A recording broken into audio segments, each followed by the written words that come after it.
हम प्रार्थना के साथ स्टार्ट करते हैं आज का सेशन।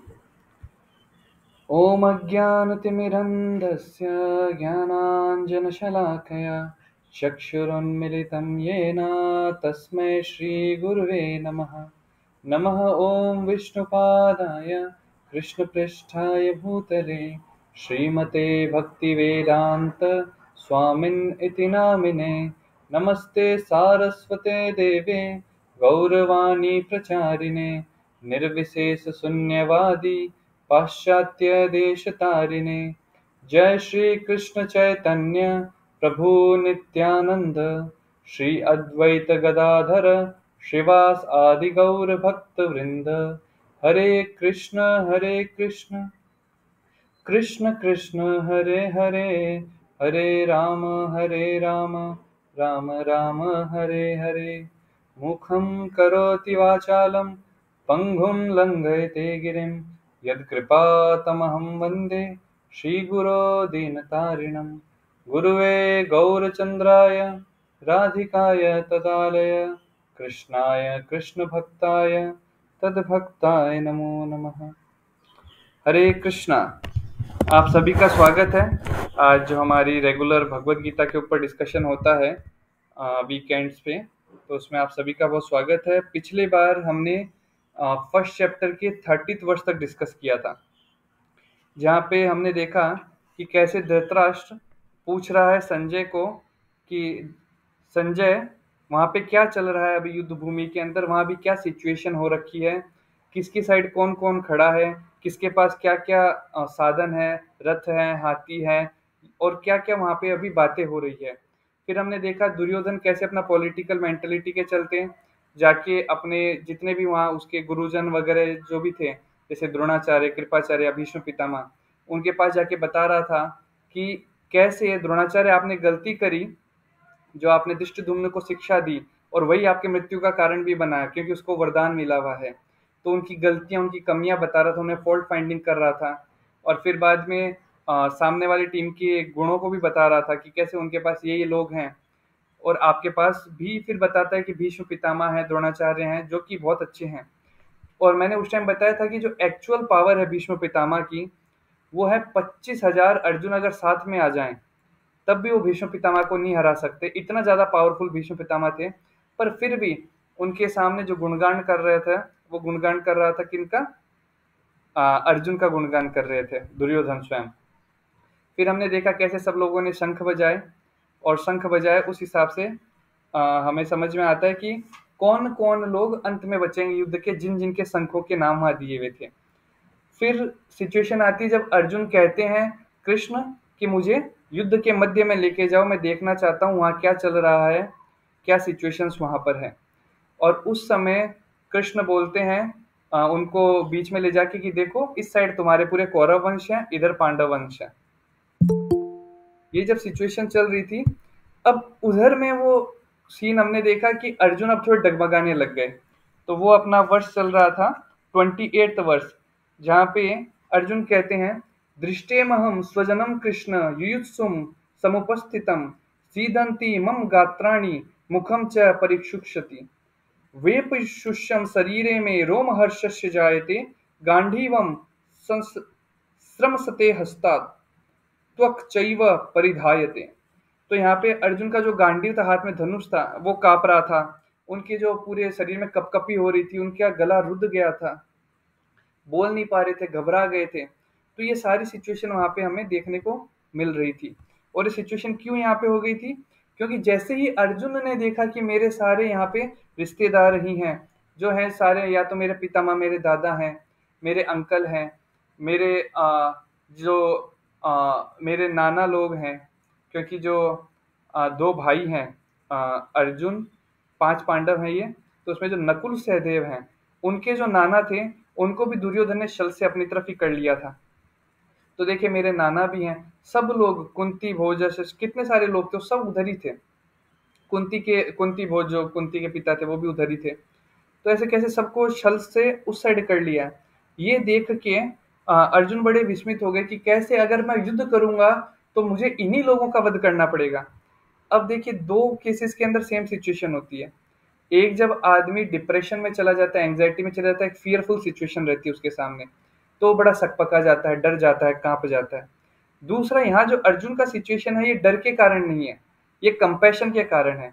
अर्जुन को यहाँ कोई डर नहीं है कि कोई उसका वध कर देगा, पर अर्जुन को ये डर है कि मेरे हाथों जब उन लोगों का वध होगा तो फिर क्या करा जाएगा, क्योंकि अब वध होने के कारण क्या क्या साइड इफेक्ट होंगे, वो सारे आज जो हम डिस्कस करेंगे उसमें अर्जुन सारे साइड इफेक्ट्स बता रहे हैं कि मैं जब इन लोगों को मार दूंगा तो उस कारण समाज में क्या क्या गलत चीजें चालू हो सकती है। और हम कोशिश करेंगे कि कृष्ण जहाँ बोलते हैं तो वो पहली बार जब कृष्ण बोलते हैं वहां तक एटलीस्ट हम आज डिस्कस करें, और उसके आगे फिर हम अगले हफ्ते डिस्कस करेंगे। तो अब हम पढ़ रहे हैं चैप्टर 1 वर्स नंबर 31। आप लोग अपने पास जो भगवत गीता है आपके पास में, अगर हार्ड बुक है तो हार्ड कॉपी आप खोल लीजिए, नहीं तो अगर आपके पास सॉफ्ट कॉपी है तो आप सॉफ्ट कॉपी खोल सकते हैं। Just a second.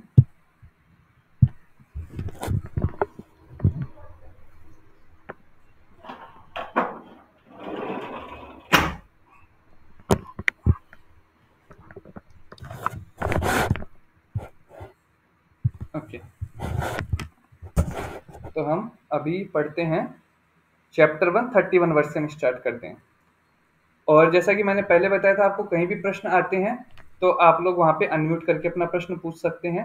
अगर कोई प्रश्न नहीं होगा तो हम सीधा आगे चलते चले जाएंगे। न च श्रेयोनुपश्यामि हत्वा स्वजनमाहवे, न कांक्षे विजयम कृष्ण, न च राज्यम सुखानि च।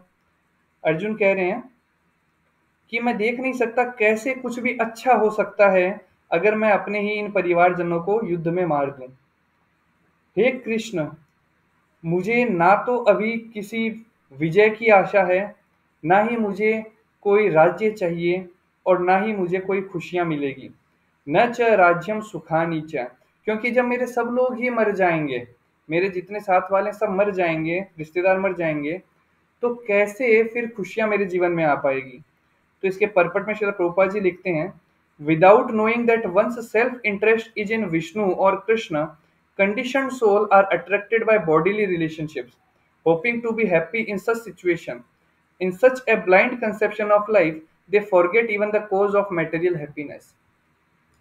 यहाँ प्रभुपाद जी बहुत ही बढ़िया चीज बता रहे हैं कि अगर हमें पता नहीं है कि हमारा इंटरेस्ट विष्णु में या कृष्ण में होना चाहिए, उसके बिना हम कहाँ अट्रैक्ट होंगे, बॉडीली रिलेशनशिप में। और यही देखने को देखा जाता है, अगर आप अमेरिका वगैरह में जाएंगे तो वहाँ पे क्या है, लोग अटैच हैं कुत्तों से, कुत्ते बिल्ली यही पालते हैं वो लोग, और इनसे अटैच हो जाते हैं, और उनको लगता है कि इन्हीं के थ्रू उनका जीवन है बस। अगर उनका कुत्ता मर जाता है तो इवन कई बार देखा गया है कि वो फैमिलीज में जो लोग होते हैं वो लोग सुसाइड कमिट कर लेते हैं, क्योंकि उनका अटैचमेंट उधर कुत्ते से ज़्यादा हो गया था। पर कुत्ते से बेटर क्या है, इंसान का शरीर है, जहाँ पे आपके पास एटलीस्ट चॉइस तो है। कुत्ते के पास चॉइस भी नहीं है, कुत्ता अपने डिजायर्स के अनुसार नहीं कार्य कर सकता है। इवन कुत्ते के पास उतना बुद्धि भी नहीं है, उतना इंटेलिजेंस भी नहीं है कि वो गलत और सही के अंदर पहचान कर सके। अगर आप देखेंगे कई लोग जो हैं वो सांप को भी पाला करते हैं।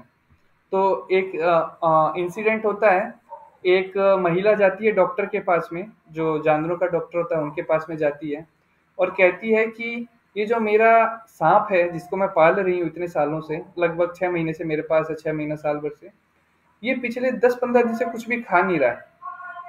तो डॉक्टर बोलता है एग्जैक्टली कर क्या रहा है, तो ये सोता कैसे है, अभी कैसे क्या कर रहा है। तो बताई कि ये हर दिन मेरे को लपेट के सोता है, मतलब मेरे को एक तरह से बाहों में भर के सांप सोता है। और पिछले, मैं देख रही हूँ पिछले लगभग 15 दिन से ये कुछ भी नहीं खा रहा है। मैं बहुत कोशिश कर रही हूँ खिलाने की, पर खा नहीं रहा है, मुझे क्या करना चाहिए। तो डॉक्टर ने इमीडिएटली कहा, आपको इस सांप को जंगल में छोड़ देना चाहिए। तो महिला ने कहा, जंगल में छोड़ दूंगी फिर इसका कौन ख्याल रखेगा, ये तो मर जाएगा, कोई भी लोग इसको खा जाएंगे, मार देंगे, ये तो मेरा इतना प्यारा बच्चा है, मेरा ये सांप, कैसे मैं इसको छोड़ दूं। तब वो डॉक्टर कहता है, अगर आप इन्हें जंगल में नहीं छोड़ेंगे तो ये सांप आपको खा जाएगा, क्योंकि ये जो 15 दिन से आपको लपेट के सो रहा है, ये एक्चुअली में इसने ऑब्जर्व करा कि आपका शरीर कितना बड़ा है और आपको खाने के लिए इसको कितनी भूख की जरूरत है। इसलिए ये 15 दिन से फास्टिंग पे चल रहा है और मोस्टली 5 से 6 दिन और फास्टिंग करेगा और उसके बाद में रात में आपको ये निगल लेगा। तो that is a difference between a human being and animal. शास्त्र सेज अबाउट दिस कि जो इंसान है वो धर्म के बारे में जान कर सकता है, वो इस सृष्टि के बारे में जान सकता है, वो अपने जीवन के गोल के बारे में जान सकता है, पर जो जानवर है वो इन चीज़ों के बारे में जान नहीं सकता। One shloka comes for that. आहार निद्रा भयमैथुनं च संयम्येतद् पशुभिर्नराणां धर्मे हि तेषामधिको विशेषो धर्मेण हीना पशुभिः समाना। आहार निद्रा भय मैथुनम च, eating, mating, sleeping and defending, these four things are common between animal and human being. But what is the difference thing? धर्मो ही तेषाम अधिको विशेषो। धर्म के बारे में जानना, अपना धर्म का मतलब क्या होता है? कई बार लोग सोचते हैं कि आप हिंदू हो ये धर्म है, या आप मुस्लिम हो ये धर्म है, या सिख हो धर्म है, या ईसाई हो धर्म है। नहीं, धर्म का मतलब होता है नेचर। जैसे कि अगर आप देखेंगे, अग्नि का धर्म है, जो आग है अग्नि, उसका धर्म क्या है? वो ज्वाला देना, वो गर्माहट देना, वो उसका धर्म है। मतलब वो उससे अलग नहीं हो सकती। आप कभी भी ये नहीं कह सकते कि ठंडी अग्नि है, अग्नि के अंदर गर्माहट होगी होगी। उसी तरह जो नमक है, उसका धर्म है नमकीन रहना, तो वो नमकीन ही रहेगा। आप ऐसा नहीं कह सकते कि ये मीठा नमक है, नमक हमेशा नमकीन रहेगा, ये उसका धर्म है। जैसे पानी है, उसका धर्म है कि वो लिक्विड फॉर्म में रहेगा, बर्फ है उसका धर्म है वो सॉलिड फॉर्म में रहेगा। उसी तरह से इस जीव का जो धर्म बताया गया, जो प्रोपा जी यहाँ कह रहे हैं, जीव का धर्म है परमात्मा की सेवा करना। जब तक ये अपने धर्म को निभाएगा, परमात्मा की सेवा करेगा, तब तक ये खुश रहेगा। और जिस क्षण ये जीव परमात्मा की सेवा के बजाय खुद की इंद्रियों की सेवा करने लगेगा, ये दुख का कारण इसको मिलेगा। जैसे कि आप देखेंगे कि कई लोग डिस्को बार्स में जाते हैं, दारू वगैरह पीते हैं और सोचते हैं कि उन्हें एंजॉयमेंट मिलेगा। पर क्या होता है, जितनी देर तक वो पीते रहते हैं, वो उस जाल में रहते हैं कि हमें एंजॉयमेंट मिल रहा है। पर जैसे ही वो उससे बाहर आते हैं, उनको वो सेम जो प्रॉब्लम उसके पीने के पहले थी, सेम प्रॉब्लम उनको बाद में भी रहती है। जैसे कि सपोज अगर किसी के सिलेक्शन नहीं हुआ नीट पीजी में, या नीट में सिलेक्शन नहीं हो रहा है, तो वो क्या करेगा? लोग कहते हैं गम मिटाने के लिए हम लोग पीने जाएंगे, है ना? तो गम मिटाने के लिए लोग दारू के ठेके पे गए, अब दारू पी रहे हैं। पर जितनी देर वो लोग दारू पी रहे थे, उतनी देर उनको गम का एहसास नहीं है, क्योंकि उनकी बुद्धि जो है वो वहां पे पॉज हो गई है एक तरह से। पर जैसे ही दारू का नशा उतरता है, उन्हें दोबारा वो गम आता है। इसलिए इसी तरह से अगर आप देखेंगे, किसी के पास अगर बहुत रुपया भी है, तो भी आप नहीं देख पाएंगे उसे कि वो खुश है क्या। वो क्यों खुश नहीं होगा? क्योंकि वो भी चार क्लेशों से, वो तीन आध्यात्मिक, आदि भौतिक, आदि देविक, लास्ट टाइम हमने डिस्कस किया था। आध्यात्मिक क्लेश होते हैं जो हमारे माइंड और सेंसेस के द्वारा हमें मिलते हैं। आदि भौतिक क्लेश होते हैं जो दूसरों के कारण मिलते हैं। और आदि देविक क्लेश होते हैं जो नेचर की क्लेमिटीज होती है, जैसे कि सुनामी हो गया, अर्थक्वेक हो गया। तो ये तीन क्लेश तो सबको आएंगे आएंगे। इसलिए कैसे भी आदमी खुश रह ही नहीं सकता। इसीलिए इस धरती को कहा गया है दुखालयम अशाश्वतम। ये दुखालयम है। जैसे पुस्तकालय में पुस्तकें बहुत है, हिमालय में हिम बहुत है, बर्फ बहुत है, उसी तरह इस धरती को कहा गया है दुखालय, मतलब यहाँ दुख बहुत है। तो यहाँ प्रोपा जी लिख रहे हैं परपट में कि जब तक हम ये नहीं समझेंगे कि हमें भगवान की सेवा करनी है, इस आत्मा को परमात्मा से कनेक्ट करना है, तब तक हम लोग इस सांसारिक चक्र में फंसे रहेंगे और इसी के अंदर खुश होने की कोशिश करते रहेंगे, पर खुशियां हमें कभी नहीं मिलेगी। अब यहाँ पे अर्जुन के बारे में बताया जा रहा है, he thinks that by killing his kinsman there would be no happiness in his life and therefore he is not willing to fight. Just as a person who does not feel hunger is not inclined to cook, he has now decided to go into forest and live a secluded life in frustration. क्या बताया गया? Secluded life in frustration. अब यहाँ पे भी, क्योंकि अर्जुन क्षत्रिय है, चार वर्ण और चार आश्रम होते हैं, ब्राह्मण, क्षत्रिय, वैश्य, शूद्र, और ब्रह्मचारी, गृहस्थ, वानप्रस्थ, सन्यास, ये चार आश्रम हैं और ये चार वर्ण हैं, ब्राह्मण, क्षत्रिय, वैश्य और शूद्र। ब्राह्मण कौन होते हैं? जो यज्ञ करते हैं, कराते हैं, शास्त्र का अध्ययन करते हैं, करवाते हैं। ब्राह्मण बिजनेस नहीं करता, ब्राह्मण जॉब भी नहीं करता। ठीक है? तो अगर कोई कहता है कि वो ब्राह्मण है, मतलब वो जॉब भी नहीं करता, वो बिजनेस भी नहीं करता, वो शास्त्र पढ़ता है, शास्त्र पढ़ाता है और भिक्षा मांगकर जीवन जीता है। ठीक है, सबको समझ में आया? दूसरा हुआ क्षत्रिय। क्षत्रिय होता है राज कार्य करता है, युद्ध वगैरह करता है और अपने राज्य को वो चलाता है। क्षत्रिय जो होता है वो भी बिजनेस नहीं करता है, क्षत्रिय है वो भी जॉब नहीं करता है। तो यहाँ पे हमने दो चीज देखी, जो ब्राह्मण है वो भी जॉब नहीं करता, क्षत्रिय है वो भी जॉब नहीं करता। क्षत्रिय अपना राजकार्य करता है और क्षत्रिय संन्यास धर्म भी नहीं लेता। इसलिए यहाँ पे क्योंकि क्षत्रिय है अर्जुन, तो उसके लिए प्रोहिबिटेड है कि वो अपना राज्य छोड़ के और वनवास ले ले, वो इसके लिए प्रोहिबिटेड है। इसको अपना धर्म निभाना पड़ेगा, क्षत्रिय धर्म। तीसरा होता है वैश्य कैटेगरी। वैश्य होते हैं जो बिजनेस करते हैं, वो भी जॉब नहीं करते। तो ब्राह्मण जॉब नहीं करता, क्षत्रिय जॉब नहीं करता, वैश्य जॉब नहीं करता। जॉब कौन करता है? That category is given as Shudra. Shudra वो होते हैं जो जॉब करते हैं। तो यही एक डिस्क्रिमिनेशन है। ब्राह्मण, क्षत्रिय, वैश्य जॉब नहीं करते। ब्राह्मण भिक्षा पे जीवन जीता है, क्षत्रिय जो होता है वो युद्ध करके उसके द्वारा अर्जित धन पे जीवन जीता है, और जो वैश्य है वो बिजनेस करके जीवन जीता है, शूद्र जॉब करके जीता है। तो कलयुग के अंदर अगर आप देखेंगे 99.99% लोग हैं वो जॉब करते हैं। और इसीलिए शास्त्र में आता है, कलयुग के बारे में जब वर्णन होता है, जन्म जायते शूद्रा, यहाँ जन्म से सब शूद्र हैं। अगर कोई कहता है कि मैं ब्राह्मण हूँ या मैं क्षत्रिय हूँ या वैश्य हूँ अपनी कास्ट के अनुसार, कि मैं शर्मा हूँ या उपाध्याय हूँ या चतुर्वेदी हूँ, no, they are not Brahmin actually if they are doing job. तो अगर कोई भी जॉब करता है, किसी के अंडर कार्य करता है, तो वो शूद्र कैटेगरी में आता है। और कलयुग में सब लोग शूद्र कैटेगरी में आते हैं। पर क्योंकि ये कलयुग नहीं था, तो यहाँ पे अर्जुन जो है क्षत्रिय कैटेगरी में थे और उनके लिए प्रोहिबिटेड है संन्यास धर्म का पालन करना। तो अब ये बताते हैं कि मैं तो छोड़ के सब चले जाता हूँ। तो अब उसके आगे 32 से 35 वर्ष जो है वो हम पढ़ते हैं।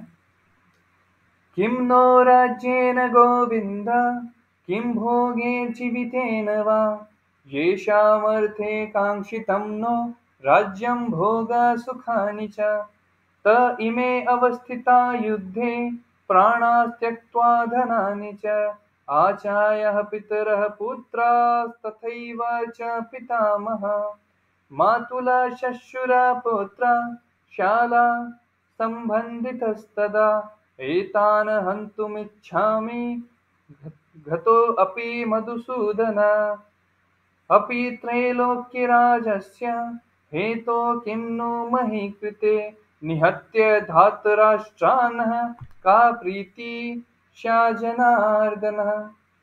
O Govind, of what avail to us are a kingdom, happiness, or even life itself, when all those for whom we may desire them are now arrayed on this battlefield?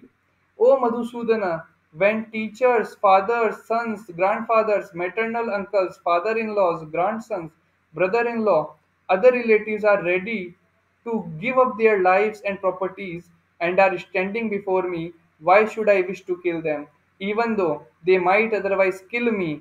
O maintainer of all living entities, I am not prepared to fight with them, even in exchange for the three worlds, let alone this earth. What pleasure will be derived from killing the sons of Dhritarashtra?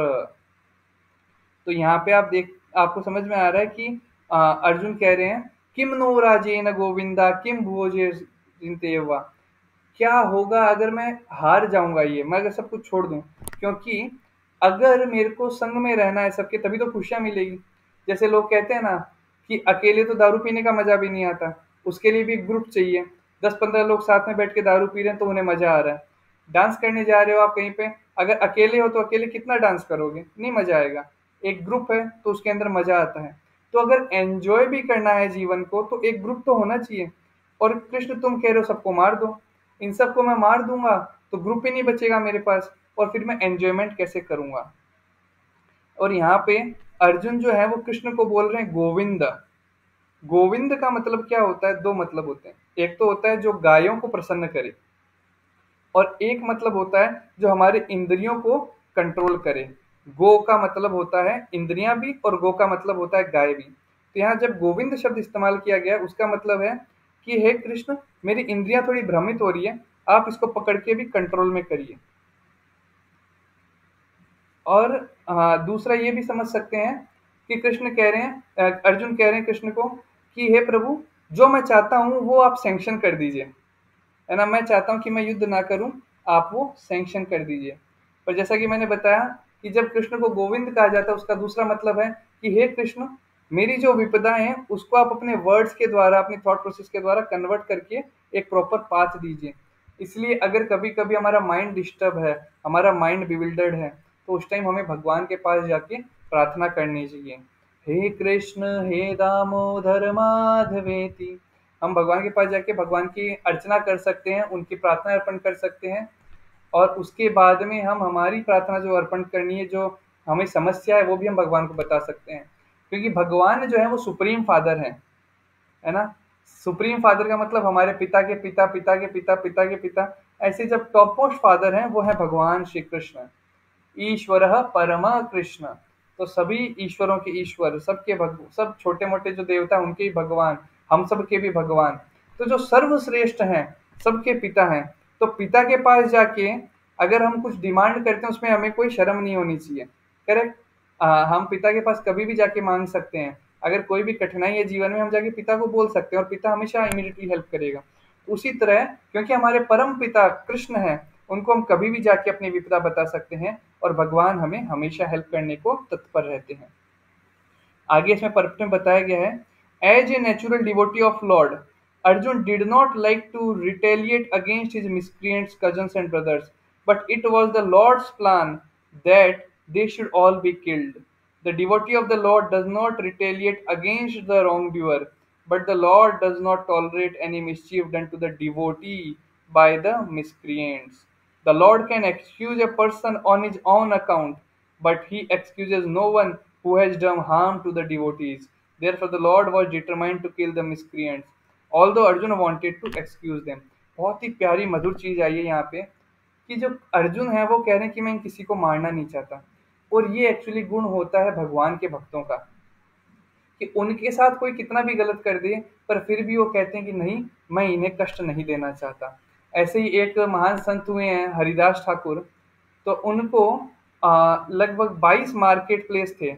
जैसे हमारे यहाँ market yard एक market place है, ऐसे 22 market place थे।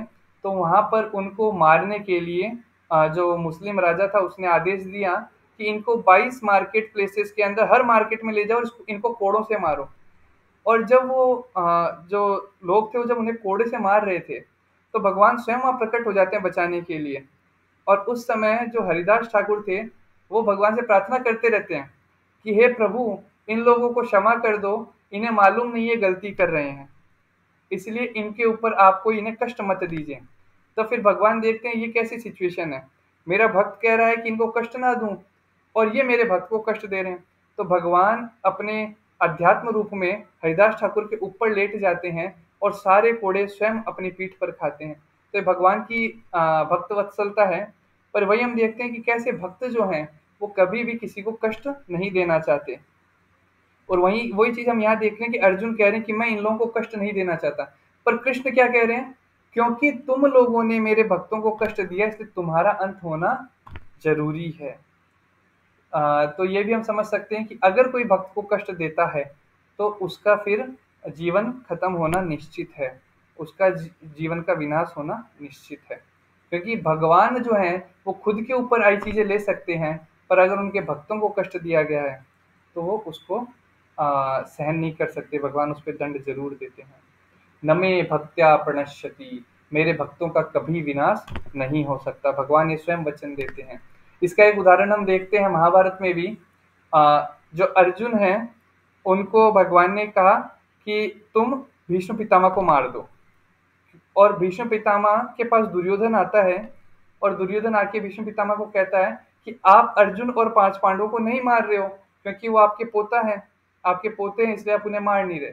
आप यहाँ पे एक तरह से पार्शियलिटी कर रहे हो, आप नमक मेरा खा रहे हो, युद्ध मेरे लिए कर रहे हो, पर आप उनके ऊपर वार नहीं कर रहे, और बहुत ज्यादा उनको उकसाता है।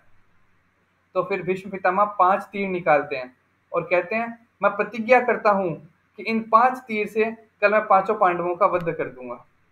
तो दुर्योधन कहता है ये पांचों तीर मुझे दे दो। क्यों मुझे दे दो? क्योंकि अगर ये 5 तीर आपके पास रह गए तो मुझे डाउट है आप कह दोगे कल की कोई चुरा के ले गया, कुछ हो गया, मुझे दे दो, मैं इसको संभाल के रखूंगा, कल आपको युद्ध भूमि में मैं 5 तीर दे दूंगा। तो वो पांडवों के पास वो भीष्म पितामह से 5 तीर ले जाता है कि कल तो पक्का पांचों पांडवों को मरना होगा। उधर कृष्ण अर्जुन को कहते हैं कि याद करो तुमने एक बार दुर्योधन की रक्षा करी थी और दुर्योधन ने कहा था कि जब भी तुम्हें कुछ मांगना हो मेरे से मांग लेना। तो अभी तुम जाओ दुर्योधन के पास में और उसको जाके बोलो कि भीष्म पितामह ने जो 5 तीर दिए वो दे दो। तो क्योंकि कृष्ण जहाँ होते हैं तो कृष्ण को तो सब मालूम ही है। तो अर्जुन जाते हैं और अर्जुन जाके दुर्योधन को कहते हैं कि दुर्योधन तुम्हें याद है तुम्हें एक वो वचन पूरा करना है। तो दुर्योधन हंसते हंसते कहता है, वो सोचता है कि कल तो ये मर ही जाएंगे, तो हंसते हंसते कहता है बताओ तुम्हें क्या चाहिए, तुम्हें तुम्हारा राज्य चाहिए तो मैं वो भी दे दूंगा। पर तब अर्जुन कहते हैं मुझे राज्य नहीं, मुझे वो 5 तीर दे दो जो तुम्हें भीष्म पितामह ने दिए हैं। और वो 5 तीर फिर दुर्योधन से वो लेके अर्जुन चले जाते हैं। अब दुर्योधन बेचारा टेंशन में आ गया कि अरे जो मेरा पूरा थॉट प्रोसेस था तो पूरा यहाँ गड़बड़ा गया। अब नेक्स्ट डे जब भीष्म पितामह को पता चलता है ये कि मेरा जो वाव था कि मैं 5 तीर से मार दूंगा, वो वाव मेरा ब्रेक करा दिया। किसने कराया? कृष्ण ने कराया। तो अब भीष्म पितामह भी कृष्ण के बहुत बड़े भक्त हैं। पूरे विश्व में 12 महाजन हैं जो भगवान के श्रेष्ठ भक्त बोले जाते हैं। शंभु, नारद, इस तरह करके 12 महाजन हैं, जिसमें आपके यमराज भी आते हैं, ब्रह्मदेव आते हैं, इस तरह 12 महाजन है। उसमें एक महाजन जो है वो भीष्म पितामह भी है। मतलब इतने बड़े भगवान के वो भक्त हैं। तो अब भीष्म पितामह वहां पे एक प्रतिज्ञा और लेते हैं। वो कहते हैं कुछ भी हो जाए कृष्ण मैं तुम्हारी प्रतिज्ञा तोड़वाऊंगा। और कृष्ण ने क्या प्रतिज्ञा ली थी कि मैं इस युद्ध के अंदर कोई भी अस्त्र शस्त्र नहीं उठाऊंगा। और इतनी जोर जोर से लड़ाई करते हैं फिर भीष्म पितामह कि अर्जुन की हालत खराब हो जाती है। और अर्जुन को वो कह रहे हैं कृष्ण की तुम वार करो, और अर्जुन कह रहा है मेरे पितामह मैं कैसे वार करूं। तो ये जब सिचुएशन होती है, अब कृष्ण को मालूम है कि भीष्म पितामह चाहते हैं कि उनकी खुशी के लिए मैं अपना वाव, अपना जो व्रत है वो तोड़ दूं। तो कृष्ण गुस्से में उठते हैं और अर्जुन को कहते हैं मैं अपना व्रत तोड़ता हूँ, तुम नहीं मारोगे भीष्म पितामह को तो अब मैं मारूंगा। वो रथ से उठते हैं और नीचे जाके एक पहिया उठाते हैं रथ का और जोर से भीष्म पितामह को मारने के लिए उनकी तरफ भागते हैं। तो पीछे से जो अर्जुन है वो आके उन्हें पकड़ लेते हैं उनके चरणों को और कहते हैं कि नहीं प्रभु आप ऐसा ना करें, आप अगर ऐसा करेंगे तो ये अनर्थ हो जाएगा, आपने वाव लिया है, मैं ही आप चिंता न करें, मैं ही अब भीष्म पितामह के ऊपर हमला करूंगा। मेरे पास यहाँ फोटो नहीं है पर वो बहुत ही प्यारी फोटो है जिसमें आप देखेंगे कि कृष्ण जो है वो हाथ में रथ लेके खड़े हैं और आगे भीष्म पितामह हाथ जोड़ के खड़े हैं और नीचे पांव पकड़ के अर्जुन खड़े हैं, अर्जुन बैठे हैं कि हे प्रभु आप मत अस्त्र उठाइए। और वहां से फिर वो चक्र को फिर फेंकते हैं भगवान जब अर्जुन कहते हैं कि मैं युद्ध करूंगा। और वो चक्र जाके गिरता है आज की डेट में जो बांग्लादेश है। तो युद्ध हो रहा था कुरुक्षेत्र जो कि दिल्ली के आसपास का एरिया है, वहां से भगवान ने उस चक्र को फेंका जो जाके गिरता है बांग्लादेश जो आज का एरिया है। वहां पे एक गांव है उसका नाम है एक चक्र गांव। तो वहां पे वो एक चक्र जो था वो चक्र जाके गिरता है। आज भी अगर आप उस गांव में जाएंगे तो वो चक्र के निशान है पूरे, इतना बड़ा वो पहिया था जो वहां पे वो फेंका था भगवान ने। तो यहाँ पे हम देखते हैं कैसे जब भी भगवान के ऊपर आता है तो भगवान इमीडिएटली भक्त वत्सलता के कारण अपने नियमों को छोड़ देते हैं, और जब भक्त के ऊपर आता है तो उसको बचाने के लिए किसी भी हद तक चले जाते हैं। कई लीलाएं महाभारत में देखने को मिलती है। एक लीला आती है जहाँ पे उन्हें जयद्रथ को मारना था, अर्जुन को। अब अर्जुन ने वाव लिया था कि शाम तक मैं जयद्रथ को मार दूंगा, क्योंकि अर्जुन के पुत्र अभिमन्यु को छल से जयद्रथ ने मारा था। तो मैं उसको मार दूंगा और अगर सूर्यास्त हो गया तो मैं अपने आप का अग्निदाह कर लूंगा, मैं अग्नि में खुद को जला लूंगा। तो भगवान क्या करते हैं अपने सुदर्शन चक्र को बोलते हैं कि सूरज को जाके छिपा दो। अब सुदर्शन चक्र सूरज को छिपा देते हैं पूरा। तो सबको लगता है सूर्यास्त हो गया, जयद्रथ सामने आ जाता है। तो भगवान सुदर्शन चक्र को हटा देते हैं और तब सूर्य दिखता है और उस टाइम अर्जुन जो है जयद्रथ का वध कर देते हैं। तो भक्तों के लिए भगवान कुछ भी कर सकते हैं और उसके लिए उन्हें चाहे जीवन भर सुनना पड़े, भगवान सुनने को रेडी हैं। जैसे भगवान को नाम मिला रण छोड़, वो रण क्यों छोड़ के भागे? क्योंकि रुक्मणी देवी उनको बुला रही थी कि हे प्रभु, मुझे यहाँ से आप अगवा करके अपने साथ ले जाइए, नहीं तो मेरा जो भाई है रुक्मी, वो मेरा विवाह कराना चाहता है। ये क्या नाम था इनका? आ, मैं नाम भूल गया। एक अ, जो जय विजय होते हैं वही आते हैं बाद में। I forgot the name. किनका नाम? जय विजय कृष्ण लीला में क्या बन के आए थे? Okay, leave it. So Shishupal. Yes, Shishupal, हाँ। थैंक यू डॉक्टर चंचल। तो शिशुपाल जो हैं, उनसे विवाह होने वाला था, पर रुक्मणी देवी चाहती थी कृष्ण से विवाह करना, और वो खत लिख के भेजती है कृष्ण को कि हे कृष्ण, आप आइए और मेरे को यहाँ से किडनैप करके ले जाइए अपने साथ में। और ये प्रथा होती थी क्षत्रिय, कोई भी कुंवारी स्त्री को किडनैप करके उससे विवाह कर सकते थे। और जब वो किडनैप करते थे तो उस राज्य के लोग भी युद्ध करते थे उनसे, और अगर वो सबको परास्त कर देते तो वो फिर उससे विवाह कर सकते थे।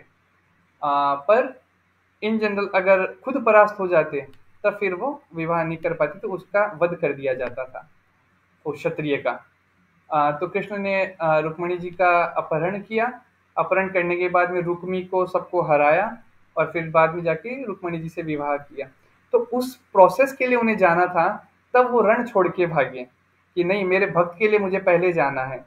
आ, तो वो हम देखते हैं कैसे भगवान भक्तों की खुशी के लिए सभी नियम तोड़ देते हैं, सभी वाव छोड़ देते हैं, अपने ऊपर इवन बदनामी ले लेते हैं। तो आगे हम देखते हैं, पापमेवाश्रयेधस्मान् हत्वैतान् आततायिनः तस्मान्नाह वयं हन्तुं धातराष्ट्रास्तबान्धवान् स्वजनं हि कथं हत्वा सुखिनः Shyam Madhav. Sin will overcome us if we slay such aggressors। तो यहाँ पे ये बोल रहे हैं कि हमारे ऊपर उसका सिन आएगा अगर हम ऐसे अग्रेसर्स को मारेंगे। Therefore it is not proper for us to kill the sons of Dhritarashtra and our friends. What should we gain, O Krishna, husband of the goddess of fortune? And how could we be happy by killing our own kinsmen? तो शास्त्र में बताया गया है कुछ अग्रेसर्स होते हैं जिनको मारा जा सकता है, जैसे कि पॉइजन गिवर, अगर कोई हमें जहर देता है तो उसका वध करा जा सकता है। अगर कोई हमारे घर को अग्नि में समर्पित कर दे, हमारे घर में आग लगा दे, उसका वध किया जा सकता है। कोई अगर हमें बहुत ही धारदार वेपन से हम पे वार करे, उस पे उसका वध किया जा सकता है। कोई हमारा पूरा धन लूट के चले जाए, उसका वध किया जा सकता है। कोई हमारी जमीन हथिया ले, उसका वध किया जा सकता है। और कोई हमारी पत्नी का कोई अगवा कर ले, उसका वध किया जा सकता है। तो ये 6 अग्रेसर्स का वध करना अनिवार्य बताया गया है। और अगर आप देखेंगे पांडवों के साथ तो 6 के 6 हो गए। भीम को जहर दिया, लक्षागृह के अंदर पांचों पांडवों को उनकी माँ के साथ जलाने का प्रयत्न किया गया, उनके ऊपर धारदार हथियारों से हमला किया गया, उनसे उनका पूरा राज्य छीन लिया गया, उनकी जमीन छीन ली गई, और उनकी पत्नी द्रौपदी थी, उनको बीच सभा में निर्वस्त्र करने का षड्यंत्र करा गया। मतलब सोचिए, एक रानी है, एक वो है ना, उस रानी को बीच सभा में निर्वस्त्र तक करने का प्रयास किया गया। तो ऐसे लोगों को तो छोड़ना वहां पे प्रैक्टिकल था ही नहीं, उनका तो वध होना ही चाहिए था। पर फिर भी, क्योंकि वो एक अटैचमेंट होता है, बॉडीली अटैचमेंट रहता है, या कंपैशन है इधर अर्जुन का, तो पर इन जनरल बॉडीली अटैचमेंट था, इस कारण अर्जुन कह रहे थे क्यों मारूं मैं किसी को भी। पर कृष्ण कहते हैं नहीं, गलत है तो उसको फल मिलना चाहिए। धर्म तु साक्षात भगवत प्रणीतम। इसलिए कृष्ण कहते हैं नहीं, अर्जुन तुम्हें वध करना पड़ेगा। अब अर्जुन यहाँ पे एक तरह से सेंट बनने की कोशिश कर रहा है, but it is not a saintly behaviour. Saintly behaviour तब आप कर सकते हैं जब वो आपके ऊपर कुछ करा गया है, but when it is done on the people who are depending on you, then you have to take action on this. जैसे कि देयर वाज वन सेंट जिनको हम महात्मा बोलते हैं। I don't want to quote the name of that person here, पर because this class is getting recorded. तो एक बार उनसे पूछा गया कि आप ये जो भारत के लिए इतना चीजें हो रहा है, आप कह रहे हैं कि हम अस्त्र शस्त्र नहीं उठाएंगे, तो ये गलत है। तो कहते नहीं, अहिंसा परो धर्म, मैं अहिंसा का फॉलोअर हूँ, मैं हिंसा नहीं करूंगा, चाहे कुछ भी हो जाए, चाहे मुझे जेल ही डाल दिया जाए। बोले आपके फॉलोअर्स का कत्लेआम हो रहा है, उनको मारा जा रहा है। बोले कोई बात नहीं, कुछ लोगों को अपना बलिदान देना पड़ेगा, पर हम अहिंसा नहीं करेंगे। तो एक इंसान ने उनसे प्रश्न पूछा, अगर तुम्हारी बेटी का यहाँ पे रेप किया जा रहा है, तब भी क्या तुम ऐसे ही रहोगे? And the person told, yes, I will remain like this only. This is foolishness. Prabhupada says this is foolishness. अगर कहीं गलत हो रहा है, उसके लिए आवाज उठाना भी अहिंसा है। क्योंकि अगर आप वहां पे वो हिंसा नहीं करोगे, आवाज नहीं उठाओगे, तो उसका फल सिर्फ आपको नहीं, कई लोगों को भुगतना पड़ेगा। और यहाँ पे क्योंकि अर्जुन एक क्षत्रिय है, और अगर ये क्षत्रिय धर्म का पालन नहीं करेगा, तो उसका फल कई लोगों को कई जन्मों तक भुगतना पड़ सकता है।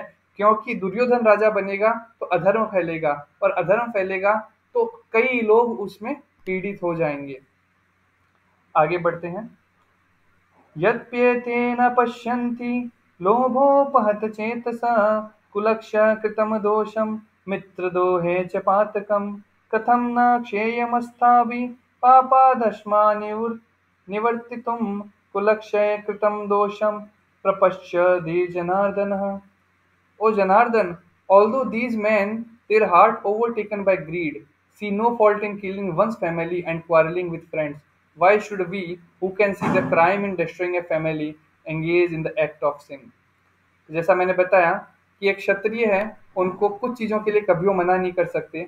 One is battle, another is gambling. इस ये रीजन था कि जब गैमलिंग का इनविटेशन युधिष्ठिर महाराज को आता है, वो मना नहीं कर पाए, क्योंकि दिस इज धर्म ऑफ क्षत्रिय। अगर उनको ललकारा जाता है तो क्षत्रिय मना नहीं कर सकता।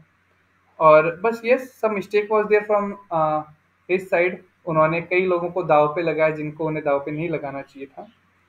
पर that is one of the धर्म ऑफ क्षत्रिय कि उसको अगर उसके लिए बुलाया जा रहा है गैम्बलिंग के लिए, फाइट के लिए, तो मना नहीं कर सकता। अब यहाँ पे बहुत ही इंपॉर्टेंट वर्सेज आ रहे हैं, बहुत ही अटेंटिव होकर आप लोग सुनिएगा। कुलक्षये प्रणशयन्ति कुलधर्मा सनातना, धर्मे नष्टे कुलं कृष्णम, अधर्मो अभिभवति उतः। With the destruction of the dynasty, the eternal family tradition is vanquished, and thus the rest of the family becomes involved in irreligion. आगे वाला श्लोक भी हम पढ़ लेते हैं, दोनों साथ में एक्सप्लेन करेंगे। अधर्माभि अधर्माभिभवात् कृष्ण प्रदुष्यन्ति कुल स्त्रिया, स्त्रीषु दुष्टासु वार्ष्णेय जायते वर्ण संकरः। When irreligion is prominent in the family, O Krishna, the women of the family become polluted, and from the degradation of womanhood, O descendant of Vrishni, comes unwanted progeny. ये दोनों श्लोक बहुत इंपॉर्टेंट है। यहाँ बताया गया है कि डिस्ट्रक्शन जब डायनेस्टी का होता है, तो जो ट्रेडिशन चल रहा था वो वैंक्विश हो जाता है, और लोग इररिलीजन करने लग जाते हैं। जैसे कि इसका मैं एक एग्जांपल आपको बताता हूँ। I'll not take a specific region name or something, but I'll tell you what exactly happens. So, in one of the religion, the God appeared, and God भगवान जो वहाँ आए, तो उन्होंने कहा अपने भक्त को कि तुम मुझे ऐसा कुछ अर्पण करो जो तुम्हें सबसे प्रिय है। तो उन्होंने अपना राज्य अर्पण करा, पर भगवान खुश नहीं हुए। उन्होंने अपने रिश्तेदार अर्पण करे, भगवान खुश नहीं हुए। फिर बाद में वो अपने पुत्र की बलि देने के लिए वहां पे आए, और जब पुत्र की बलि दे रहे थे तो भगवान वहां प्रकट हो जाते हैं, और भगवान कहते हैं कि तुम इतने बड़े से मेरे भक्त हो कि तुम अपने पुत्र जो तुम्हें सबसे प्रिय था उसकी बलि देने को रेडी हो गए। और फिर वो किसी एक जानवर की बलि देने को कहते हैं, ऐसा करके कुछ जगह वर्णन आता है। और फिर उस जानवर की बलि दी जाती है, और तब से वो एक प्रथा चल पड़ी, और लोग हर साल कई जानवरों को काटते हैं। पर वो जो एक्चुअल वहां थॉट था वो क्या था कि तुम्हारा सबसे ज्यादा जो अटैचमेंट है उसकी बलि दो। वहां कहीं भी ये नहीं कहा गया था कि तुम इस पर्टिकुलर जानवर की बलि दो। पर लोगों ने उसको प्रथा क्या बना दी, जो भी वो हर साल पर्टिकुलर डेट्स पे उस जानवर की बलि देते हैं। उसी तरह अगर आप देखेंगे जो काली माता के भक्त होते हैं, उनके वहाँ क्या होता है, वो बकरे की बलि दी जाती है। अब बकरे की जब बलि दी जाती थी तो उसके पहले एक मंत्र उच्चारण किया जाता था पहले। उस मंत्र का उच्चारण का मतलब ये था कि हे देवी, मैं इतना ज़्यादा इंद्रियों के द्वारा आसक्त हूँ, अपने जिह्वा की लालसा इतनी ज़्यादा है कि मुझे नॉनवेज खाने की बहुत इच्छा हो रही है, और इसलिए मैं इस बकरे की बलि दे रहा हूँ।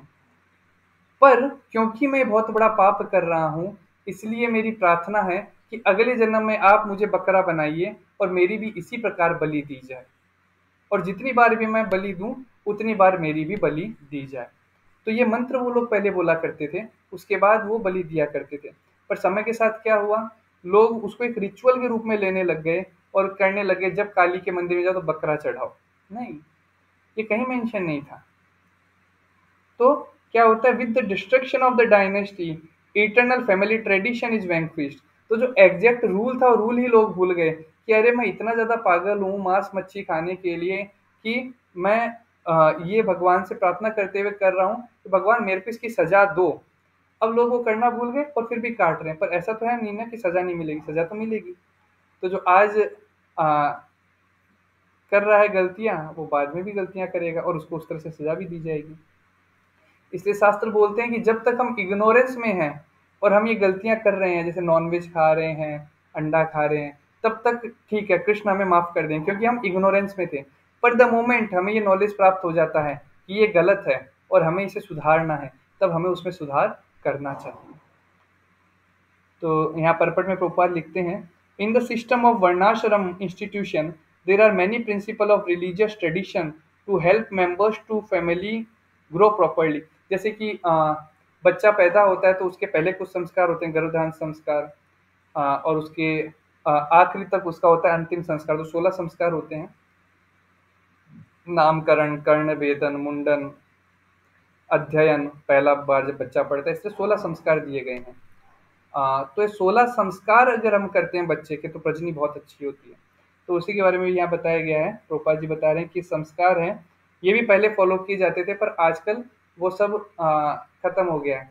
आजकल लड़का दारू पिया है, लड़की दारू पी है, पति पत्नी है, दोनों दोनों ने दारू पी है, दोनों के बीच में सेक्सुअल इंटरकोर्स हुआ है और वो लड़की प्रेग्नेंट हो गई है और उसको बच्ची हुई है या बच्चा हुआ है, और बाद में वो देखते हैं कि ये मानसिक कमजोर है, या फिर इसकी बुद्धि एकदम क्षीण है, या फिर इसकी ग्रोथ नहीं हो रही है, या फिर इसके अंदर बहुत ज्यादा गंदी आदतें आ गई है।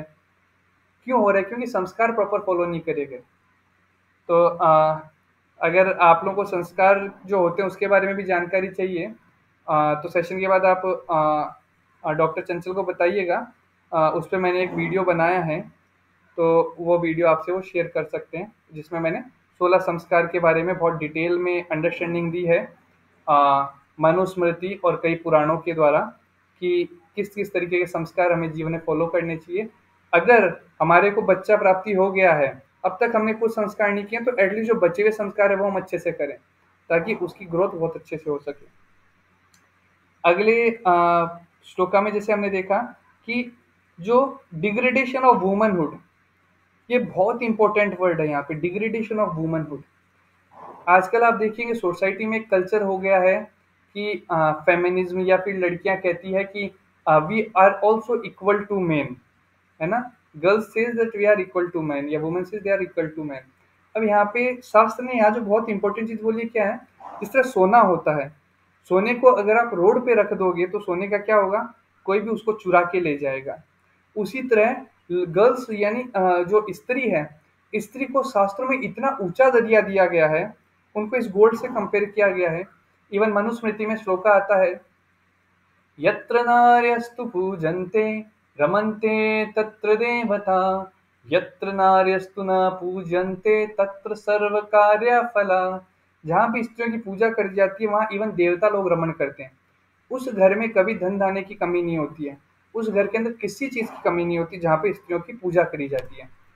यत्र नार्यस्तु न पूज्यन्ते, जहाँ उनकी पूजा नहीं करी जाती, तत्र सर्व कार्य फला, वहां पूरा विनाश ही विनाश हो जाता है। तो इतनी बड़ी उपाधि दी गई है, मतलब नारियों की इवन पूजा तक बताई गई है ना। पर क्योंकि फेमिनिस्ट के कारण वो लोग कहते हैं ना, we are equal, we want independent, we want to be independent. हमारे को इंडिपेंडेंट मेंटेलिटी से बाहर आना जरूरी है, क्योंकि लड़की को कहा गया तुम इतनी सुरक्षित रहनी चाहिए, ताकि तुम्हारा कोई गलत फायदा ना उठाए। तो शास्त्र बताते हैं, कर्दम मुनि देवहूति को जब ज्ञान देते हैं, उसके बाद कपिल मुनि आते हैं, कपिल मुनि फिर देवहूति को ज्ञान देते हैं। तो कपिल मुनि यहाँ बताते हैं अपनी माँ देवहूति को कि स्त्री को 3 लोगों पे निर्भर होना चाहिए। शुरू में उसको अपने पिता पे निर्भर होना चाहिए, और जब वो पिता पे निर्भर है तो उसका पिता उसका संरक्षण करते हैं, उसको पालते हैं, पोसते हैं, बड़ा करते हैं, उसकी सारी ज़रूरतों का ख़्याल रखते हैं। उसके पश्चात उनको अपने पति पे निर्भर होना चाहिए। तब पति की ज़िम्मेदारी है कि अपनी पत्नी का वो अच्छे से ख़्याल रखे, उसका रहन-सहन, उसकी जो डिमांड्स हैं उनको पूरी करे, उसके फ़िज़िकल, इमोशनल हर नीड्स को फुलफ़िल करे। और जब उसका पति वृद्ध हो जाता है, तब वह अपने पुत्र पे या पुत्री उन पे निर्भर करे। तो उस लड़की को कभी भी इंडिपेंडेंट नहीं करा गया है, उसको हमेशा डिपेंडेंट रखा गया है फादर पे, हस्बैंड पे और सन पे। तब वो लड़की सिक्योर है। अगर उसको इंडिपेंडेंट कर दिया जाएगा तो क्या होगा? Degradation of womanhood. People will try to take advantage of that woman, जो कि आजकल हम देखते हैं। जैसे मैं तो आईटी इंडस्ट्री से आता हूँ, तो आईटी इंडस्ट्री में क्या है, नाइट ड्यूटीज होती है। और नाइट ड्यूटीज में देखा जाता है कि मैक्सिमम जो गर्ल्स हैं वो लोग ही नाइट ड्यूटी को प्रेफर करते हैं, जबकि वो तो कितना रिस्की है ना। नाइट ड्यूटी को प्रेफर करते हैं, फिर वहाँ पे किसी कलीग के साथ मिंगलिंग हो जाता है, इवन आफ्टर मैरिज अफेयर्स हो जाते हैं। ये सारी इश्यूज क्यों हो रहे हैं? क्योंकि वो, that is one of the mistake of husband, कि उसने प्रॉपर केयर नहीं दी। उसको जो प्रॉपर नीड्स थी वो फुलफिल रखनी चाहिए थी, ताकि वो उनकी वाइफ को जाना ही नहीं पड़ता उस जॉब करने के लिए। पर वो हस्बैंड वहाँ कैपेबल नहीं है इतना, इसलिए वो उनकी पत्नी को वो जॉब करने जाना पड़ रहा है जहाँ पे एक्सप्लॉयटेशन हो रहा है। So this is a very important duty of a husband, कि he should take care of the wife and fulfill all the desires. At the same time, duty of wife is she should take care of the kids and husband and the family.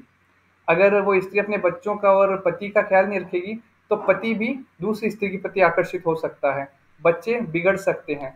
तो ये बहुत important है जो वर्णाश्रम धर्म दिया गया है, कैसे हर एक की पर्टिकुलर ड्यूटीज दी गई है, और जब हम उन ड्यूटीज को फॉलो करते हैं तो हमारी लाइफ बहुत ही ज़्यादा पीसफुल और सक्सेसफुल रहती है।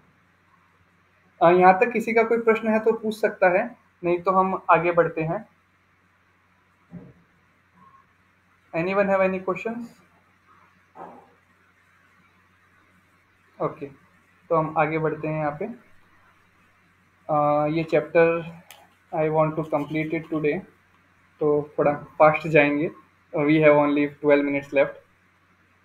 शंकरो नरकायैव कुलघानाकुलस्य च पतन्ति पितरो हैषां लुप्त पिंडोदक क्रिया। और जब ऐसी प्रजनी होगी जो कि यूजलेस प्रजनी है, मतलब जो प्रॉपर नॉलेज के साथ आई नहीं है, जिनकी बुद्धि भी कम है, तो ये प्रजनी जब हुई, ये अपने ट्रेडिशन को छोड़ देंगे। और ये ट्रेडिशन छोड़ देंगे तो ये लोग, इनके जो एंसेस्टर्स हैं, उनको खाना पीना भी मिलना बंद हो जाएगा। तो ये गरुड़ पुराण में इसकी डिटेल आती है, तो मैं फिर कभी भविष्य में चर्चा करूंगा कि जब एक इंसान मरता है उसके बाद कैसे वो 12 से 13 दिन तक उसकी आत्मा कहाँ कहाँ भटकती है, और बाद में वो कैसे इस धरती लोक से जाता है बाहर, और बाद में उसको कैसे न्याय मिलता है, किस तरह से दंड दिया जाता है या किस तरह से उसको न्याय मिलता है, वो सारा डिटेल में कभी भविष्य में डिस्कस करूंगा। तो वो जो पितृ योनि में जो जाते हैं, उन लोगों को पिंडदान देना आवश्यक है, ताकि उनका पेट भर सके, उनको पानी मिल सके। तो अगर ये प्रॉपर, अगर नॉलेज ही ट्रांसफर नहीं किया गया है, तो जो नीचे वाले वंश हैं वो करेंगे ही नहीं पितरों के लिए कुछ भी।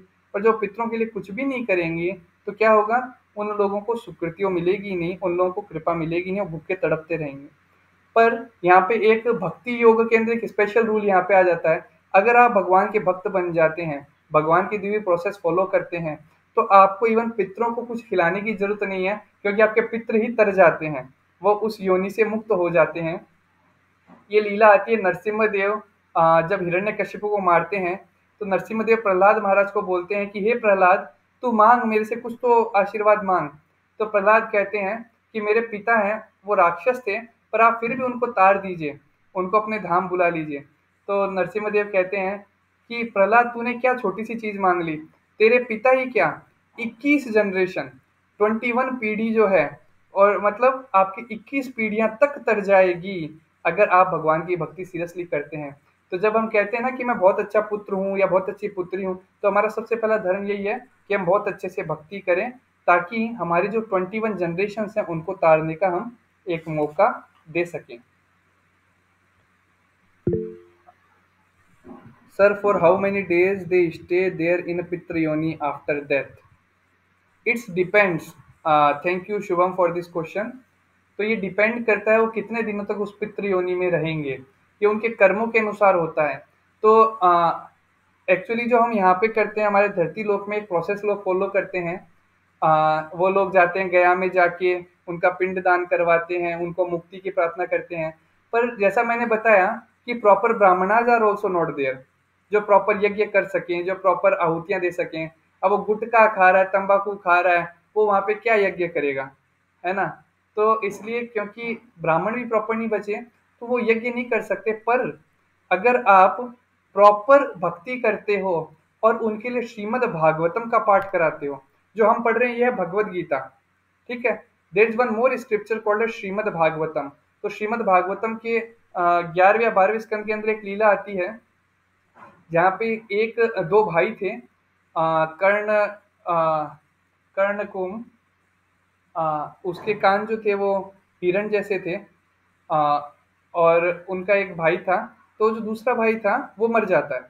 तो मरने के बाद वो भूत योनि में चला जाता है, वो भूत बन जाता है, और वो एक पेड़ के ऊपर बैठा रहता था। तो वो अपने भाई को बोलता है कि मेरी मुक्ति कराओ। तब वहां पे वो लोग भागवतम का पठन करते हैं। और जो आप सुनते हैं ना 7 दिन का भागवतम, भागवत सप्ताह, ये उसी लीला के कारण चालू हुआ है।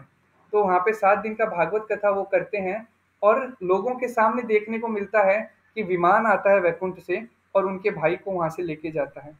तो पर हमें भागवत कथाकारों के द्वारा कथा नहीं करानी है, भगवान के शुद्ध भक्त जो हैं उनके द्वारा हम कथा करा सकते हैं, और कथा कराने के बाद में उनकी मुक्ति कराई जा सकती है। पर अपनी फैमिली की खुशी के लिए अगर वो रिचुअल करना चाहते हैं, वो तो उनकी खुशी के लिए रिचुअल किए जा सकते हैं। आपका प्रश्न है after liberation they go to Vaikuntha, ऐसा जरूरी नहीं है। आ, वो उनको पितृलोक से मुक्ति होती है, तो उसके बाद अगर उनकी इच्छा है कि उन्हें एंजॉयमेंट करना है, उन्हें और एंजॉयमेंट करना है, तो वो स्वर्ग लोक में जाएंगे, और स्वर्ग लोक में एंजॉय करने के बाद वापस धरती लोक पे आएंगे। अगर उनको एन्जॉयमेंट करने की इच्छा नहीं है, उनको भगवान के प्रति आसक्ति आ रही है, तो हज़ारों करोड़ों वैकुंठ हैं। अब हज़ारों करोड़ों वैकुंठ में जैसे जहाँ पे राम जी रहते हैं, जहाँ राम जी का राज्य चलता है, अयोध्या नगरी, वो भी आपको स्पिरिचुअल में अयोध्या भी है, तो वो भी एक वैकुंठ है। वो अगर राम जी की भक्ति करते थे तो उस वैकुंठ में जा सकते हैं, कोई कृष्ण की भक्ति करते थे तो गोलोक में जा सकते हैं, कोई नरसिम्हा देव की भक्ति करते हैं तो नरसिम्हा वैकुंठ में जा सकते हैं। तो ऐसे कई वैकुंठ हैं, बेस्ड ऑन उनकी डिजायर क्या है, उस डिजायर के बेसिस पे वो जाएंगे। क्योंकि मुक्ति तो आपने करा दी, बट अगेन वो कितना डिजर्व करते हैं और क्या उनकी डिजायर है, उसके ऊपर उनका आगे का डेस्टिनेशन रहेगा, पर वो उस एरिया से मुक्त हो जाएंगे। ओके, तो आगे बढ़ते हैं अपन। आ, तो इसके परपट के अंदर श्रीमद् भागवतम का श्लोक दिया गया है, देवर्षि भूताप्त नृणाम पितॄणाम, न किंकरो नायम ऋणी च राजन, सर्वात्माय शरणम शरण्यम, गतो मुकुंदम परिहृत्य कत्तम। ये जो हम डिस्कस करे थे उससे रिलेटेड है। Anyone who has taken shelter of the lotus feet of Mukund, the giver of liberation, giving up all kinds of obligation, and has taken to the path in all seriousness, owes neither duties nor obligations to the demigods, sages, general living entities, family members, humankind, or forefathers. Such obligations are automatically fulfilled by performance of devotional service to the Supreme Personality of Godhead. जैसा मैंने बताया, भक्ति करने से सब कुछ अपने आप हो जाता है, अलग से मेहनत करने की जरूरत नहीं है। तो श्रीमद् भागवतम के 11वें स्कंद के 5वें अध्याय के 41वें श्लोक में बताया गया है कि कैसे मुकुंद भगवान कृष्ण की भक्ति करने से बाकी सारे कार्य अपने आप हो जाते हैं। अगले वर्ष पे चलते हैं। दोषे रेते कुलघानाम वर्ण शंकर कारके, उत्साहंत जाति धर्म कुल धर्माश्च शाश्वता। By the evil deeds of those who destroy the family tradition and thus give rise to unwanted children, all kinds of community projects and family welfare activities are devastated.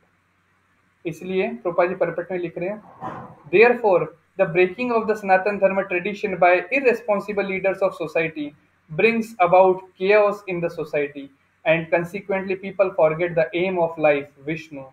Such leaders are called blind, and person who follow such leaders are sure to be led into chaos.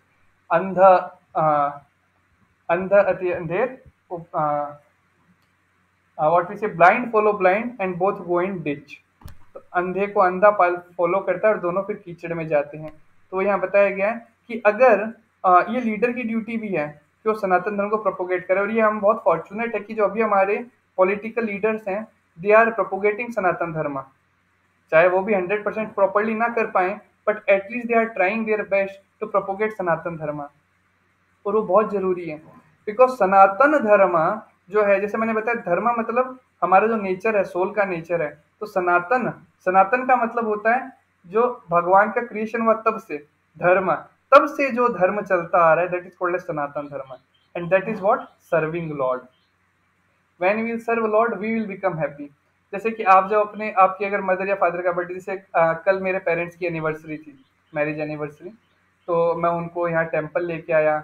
उनको मैंने मंदिर में, बहुत यहाँ जो restaurant है एक मंदिर का, वहाँ बढ़िया प्रसाद खिलाया, उनको केक कटवाया, उनके लिए कुछ फोटोज वगैरह खींची। मंदिर के प्रांगण में कुछ वो झरना बह रहा है, वहाँ पे मैंने फोटोज वगैरह ली। तो मैंने जब उनको खुशियाँ दी, वो खुश हुए, तो मुझे भी अंदर से एक सेटिस्फेक्शन मिला। तो जब हम हमारे जो मैटेरियल रिलेशनशिप है, जो हमारे माता पिता हैं, भाई बंधु हैं, हम जब इनको भी खुशी देते हैं तो हमें कुछ खुशी महसूस होती है। तो सोचिए, जो परम पिता हैं उनको जब हम खुशी देंगे तो हमें कितनी खुशी होगी। अब अगर मैं मेरे दादा को सर्व करूंगा तो वो प्लेजर देगा मेरे माता पिता को भी और मुझे भी। मैं मेरे परदादा को सर्व करूंगा तो प्लेजर देगा मेरे दादा को भी, मेरे माता पिता को भी और मुझे भी। तो उसी तरह जब मैं भगवान को प्लेजर देने की कोशिश करूंगा, उनको खुश करने की कोशिश करूंगा, तो मेरा जो पूरा वंश है, पूरा लीनेज है, सब तुष्ट हो जाएंगे, है ना। विश्व पूरा सुख में चले जाता है जब हम भगवान की सेवा करते हैं। नेक्स्ट वर्स पे जाते हैं। उत्सन्न कुल धर्माणां मनुष्याणां जनार्दन नरके नियतं वासो भवति यनुशुश्रम। O Krishna, maintainer of the people, I have heard by disciplic succession that those whose family traditions are destroyed dwell always in hell। क्योंकि उनको वर्णाश्रम धर्म के अनुसार उन्हें पता ही नहीं होता क्या क्या करनी है प्रोसेसेस। तो जो भी मरता है, जनरेशन में जाता है, किसी की मुक्ति हो ही नहीं पाती, किसी को प्रॉपर उनका क्रियाक्रम हो ही नहीं पाता। और एक हमारे जो सनातन धर्म है, इसी में प्रॉपर तरह से क्रियाक्रम किया जाता है। क्योंकि शास्त्र में जो, जैसे मैं बताया, गरुड़ पुराण में वर्णन है, अगर 13 दिन के अंदर अंदर, पर्टिकुलर टाइम है, उसके अंदर आपने अगर बॉडी को अग्नि में नहीं खत्म करा, तो आत्मा अटैच होकर वहीं वास करने लग जाती है।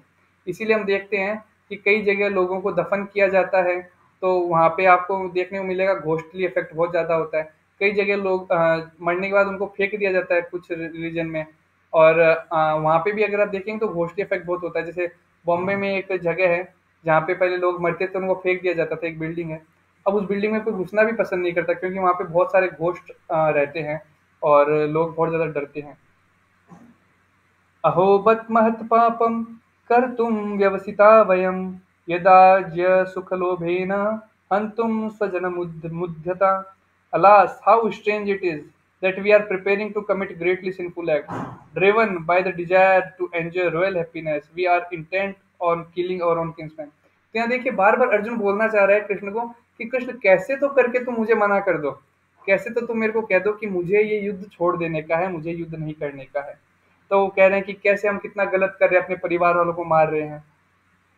यदि माम प्रतीकारम शस्त्रम शस्त्र पाणयः धातराष्ट्रारणे हन्युत स्तन्मे शेम तरम भवेत।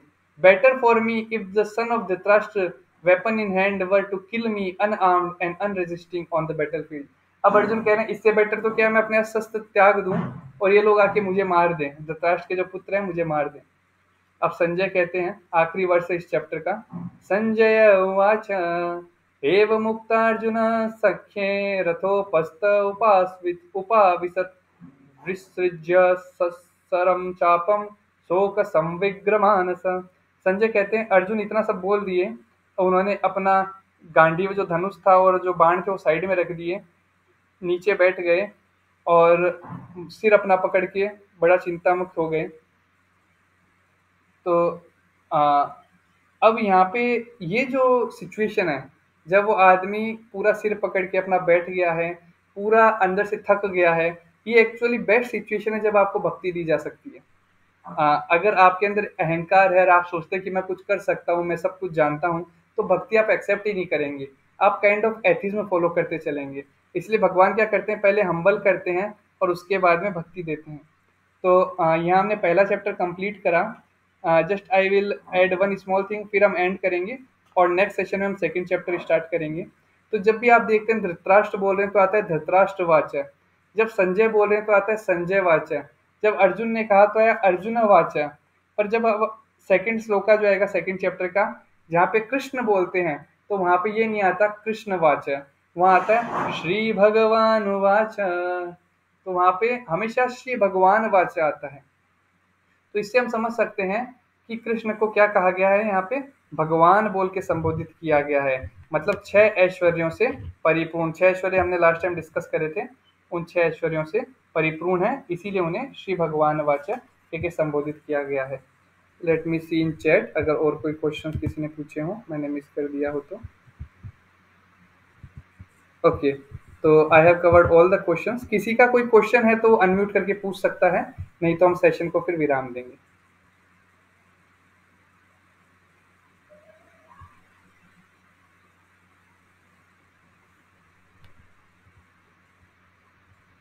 ओके, किसी का कोई प्रश्न नहीं है?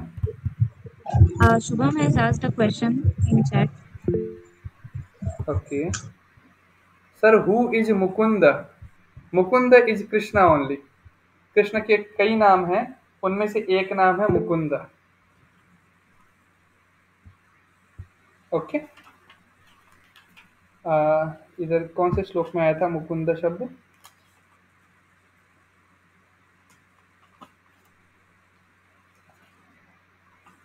अभी हमने रिसेंटली पढ़ा था ना मुकुंद शब्द, उसके अंदर प्रभुपाद जी डिटेल भी बताते हैं मुकुंद का मतलब क्या है। मुकुंद का मतलब मोस्टली जहाँ तक मेरे को ध्यान है, द हस्बैंड ऑफ द, मतलब लक्ष्मी के पति, तो उनको मुकुंद कहा गया। ओके, और किसी का कोई प्रश्न?